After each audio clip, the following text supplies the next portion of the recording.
Body of the girl जिसके मुंह में खून था, शरीर में कोई कपड़ा नहीं था, पैर दोनों राइट एंगल में मिला गया, एक पाँव बेड के इस तरफ, एक पाँव बेड के इस तरफ मिला गया, चश्मे को कूटा गया जिसके वजह से आंखों से खून निकल गया, दबाकर मारा गया। इंडिया के कोलकाता शहर में 9 अगस्त 2024 की सुबह एक ऐसी खबर सामने आती है जो पूरे देश को हिलाकर रख देती है। ये खबर थी एक 31 साल की महिला डॉक्टर की जो कोलकाता के मेडिकल कॉलेज एंड हॉस्पिटल में अपनी ट्रेनिंग कर रही थी। हॉस्पिटल जैसे सुरक्षित माने जाने वाले जगह पर इस महिला डॉक्टर का मर्डर एंड रेप होना काफी चौंकाने वाला था। इस घटना का खुलासा तब हुआ जब डॉक्टर के डेथ बॉडी का पोस्टमार्टम किया गया। इस रिपोर्ट ने लोगों की रूह तक को हिला दिया, क्योंकि ये मामला सिर्फ एक मर्डर का नहीं था, बल्कि इससे कहीं ज्यादा खौफनाक केस था। पोस्टमार्टम रिपोर्ट में खुलासा हुआ कि उस डॉक्टर की हत्या गला घोट कर की गई थी, इतनी ताकत से कि उनका थायराइड कार्टिल्स तक टूट गया था। इस हत्या के पहले डॉक्टर ने अपनी जान बचाने के लिए कोशिश की थी। इसका सबूत उनके शरीर पर मिले कई निशानों से मिला। सबसे डरावना सच तब सामने आया जब डॉक्टर के प्राइवेट पार्ट्स पर घाव के निशान पाए गए। इससे साफ हुआ कि यह सिर्फ मर्डर का मामला नहीं था, बल्कि यह रेप के बाद किया गया एक खौफनाक हत्याकांड था। हॉस्पिटल के परिसर में इतनी बड़ी घटना हो जाती है और किसी को कानों कान खबर तक नहीं होती। उस रात कुछ ऐसा हुआ था जिसे जानकर आप गुस्से से बौखला जाओगे। क्या वहां कोई और था जिसने इस क्रूर घटना को अंजाम दिया? और अगर था तो आखिर कौन था? इन्हीं सवालों के जवाब खोजते हुए हम आज की इस वीडियो में आपको बताएंगे कि आखिर क्या हुआ था उस रात इस मेडिकल कॉलेज के शान माने जाने वाले परिसर में। जब आपको सच का सामना होगा तो यकीन मानिए आपके भी रोंगटे खड़े हो जाएंगे। नमस्कार दोस्तों, मैं हूं विवेक और आप देख रहे हैं फ्यूचर दृष्टि यूट्यूब चैनल। वीडियो में आगे बढ़ने से पहले वीडियो को एक लाइक और चैनल को सब्सक्राइब जरूर कीजिएगा। ये सिर्फ आपके लिए 1 सेकंड का काम है, लेकिन इससे हमारी काफी बड़ी मदद होती है। Guys, before starting this video let me tell you कि मैं यहाँ पर उन फीमेल डॉक्टर को श्रुति नाम से रेफर करने वाला हूँ, एंड ये उनका रियल नेम नहीं है, सो कंफ्यूज मत होना। श्रुति एक जूनियर डॉक्टर थी जो कि कोलकाता के आर.जी.कर मेडिकल कॉलेज एंड हॉस्पिटल से अपनी डॉक्टर की ट्रेनिंग ले रही थी। 8 अगस्त 2024 को और दिन की तरह श्रुति अपनी नाइट शिफ्ट पर होती है और वह अपनी जॉब कर रही होती है। तभी रात के 11 बजे उन्हें अपनी मदर का फोन आता है, जैसे कि हर दिन आता था, क्योंकि पेरेंट्स को तो अपने बच्चों की चिंता हमेशा होती है। श्रुति की मदर उनसे पूछती है कि क्या तुमने खाना खा लिया और तबीयत वगैरह तो ठीक है तुम्हारी? जिसके रिप्लाई में श्रुति बोलती है कि उनकी तबीयत एकदम ठीक है और वो बस अभी कुछ पेशेंट्स को देखने जा रही है, जिसके बाद वो अपने कोलिग्स के साथ बैठकर खाना खाएंगे। अपनी मदर से बात करने के बाद श्रुति पेशेंट्स को देखने राउंड पर निकल जाती है। सारे पेशेंट्स को देखने में और अपना काम खत्म करने में श्रुति को रात के 2 बज जाते हैं, जिसके बाद वो अपने कॉलीग्स के साथ जाकर हॉस्पिटल कैंटीन में ही बैठ जाती है, जहां मिलकर ये लोग अपना खाना भी खाते हैं और साथ साथ थोड़ी बातें भी करते हैं।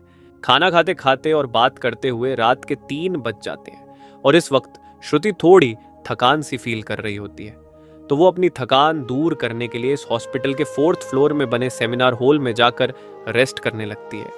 श्रुति के रेस्ट करते करते सुबह के 7:30 बज जाते हैं, पर वो तब भी इस सेमिनार हॉल से बाहर नहीं आती, जो कि काफी ज्यादा था, क्योंकि श्रुति कभी भी आधे 1 घंटे से ज्यादा का ब्रेक नहीं लेती थी। हॉस्पिटल का एक वर्कर जो कि सुबह की शिफ्ट स्टार्ट होने से पहले हॉस्पिटल के सारे रूम्स को चेक कर रहा होता है, और वो ऐसे ही सारे रूम्स को चेक करते हुए इस सेमिनार हॉल की तरफ आता है। जैसे ही वो सेमिनार हॉल के बाहर आकर उसका गेट खोलता है, उसकी आंखों के सामने होता है एक भयानक नजारा। ये देखकर वो बहुत जोर से चीख पड़ता है।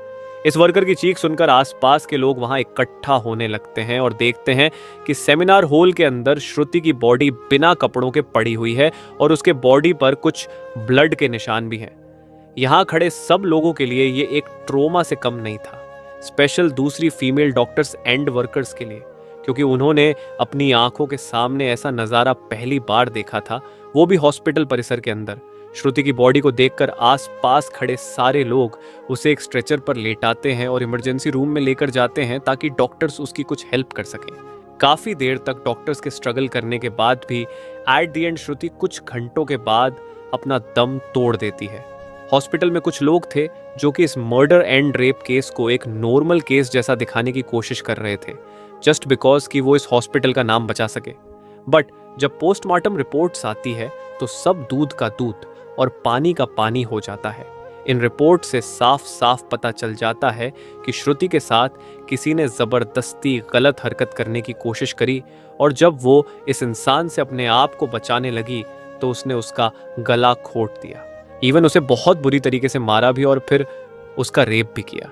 ये सारे प्रूफ मिलने के बाद ये केस पुलिस को हैंडओवर कर दिया जाता है एंड पुलिस वाले इस क्रिमिनल को पकड़ने के लिए लग जाते हैं। सबसे पहले पुलिस उस क्राइम सीन पर ही छानबीन करती है जहां ये सब हुआ था। किस्मत से पुलिस वालों को वहां पर श्रुति के कुछ नेल्स एंड ब्लड सैंपल्स मिलते हैं और साथ ही एक ब्लू टूथ नेक बैंड। ये केस शायद और भी जल्दी सॉल्व हो जाता अगर उस फ्लोर पर सीसीटीवी कैमरा होते, तो बदकिस्मती से सेमिनार रूम के अंदर या इसके आसपास कोई सीसीटीवी कैमरा नहीं थे। लेकिन जिस रास्ते से इस फ्लोर पर एंटर करा जाता था वहां पर कुछ सीसीटीवी कैमरा थे। पुलिस वाले इन सीसीटीवी कैमरा में सुबह के 3 बजे से 8 बजे के बीच की रिकॉर्डिंग चेक करते हैं कि इतने टाइम के बीच कितने लोग इस फ्लोर पर आए और गए थे। इन सीसीटीवी फुटेज को चेक करने के बाद यह पता चलता है कि टोटल 6 लोग इस फ्लोर पर आए और गए थे। ये पता लगने के बाद पुलिस वाले एक एक करके इन 6 लोगों को पूछताछ के लिए बुलाते हैं कि वो लोग वहां पर उस टाइम क्या कर रहे थे, और इन लोगों को इस बीच यहाँ कुछ भी अजीब दिखा के नहीं। इन लोगों से पूछताछ के दौरान पुलिस वाले उनके फोन का ब्लूटूथ भी ऑन करके चेक करते हैं कि जो ब्लूटूथ हेडसेट उन्हें मिला था वह इनमें से किसका था, क्योंकि आपको पता होगा ही कि एक बार अगर आप किसी ब्लूटूथ डिवाइस से अपना फोन पेयर करते हो तो अगली बार वो उससे इजीली कनेक्ट हो जाता है। और फाइनली पुलिस वालों की ये ट्रिक काम भी आती है, क्योंकि ये ब्लूटूथ नेक बैंड इन 6 लोगों में से एक आदमी के फोन से कनेक्ट हो जाता है, जिसका नाम था संजय रॉय, जो कि एक सिविल वॉलंटियर था। सिविल वॉलंटियर वो लोग होते हैं जो कि पुलिस के अंडर काम करते हैं और उनकी हेल्प करते हैं छोटे मोटे कामों को मैनेज करने में। लाइक आपने बहुत सारे फेस्टिवल्स, अनऑथराइज्ड पार्किंग या फिर भीड़ भाड़ वाले एरिया में देखा होगा कि कुछ ब्लू कलर की यूनिफॉर्म पहनकर ऑफिसर्स खड़े रहते हैं। होता है कि विथआउट एनी रीजन कहीं पर भी ज्यादा क्राउड इकट्ठा ना हो, तो अब पुलिस वालों को अपना पहला कातिल मिल चुका था, जिसके बाद वो संजय रॉय से और गुस्से से पेश आने लगते हैं। बट संजय पुलिस वालों की किसी बात का भी जवाब नहीं दे रहा होता, क्योंकि वह काफी ज्यादा नशे की हालत में था। इस बीच पुलिस वाले संजय का फोन भी चेक करते हैं, जिसमें उन्हें भर भर के पोर्नोग्राफिक कंटेंट मिलता है, जिससे उनका शक यकीन में बदल चुका था कि संजय ही श्रुति के मर्डर का मेन कल्प्रीट है। इसके बाद पुलिस वाले संजय रॉय को और ज्यादा डराने लगते हैं एंड फाइनली वो डर कर अपना गुनाह कबूल भी कर लेता है कि उसने ही श्रुति को मारा है और उसका रेप किया है।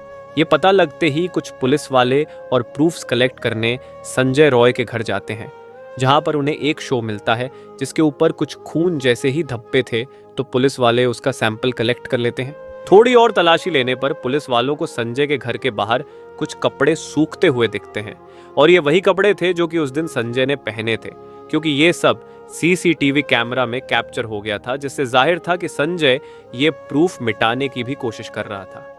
बट जब संजय को पूछताछ के लिए पुलिस स्टेशन में लाया गया था, उस वक्त वो काफी ज्यादा नशे की हालत में था।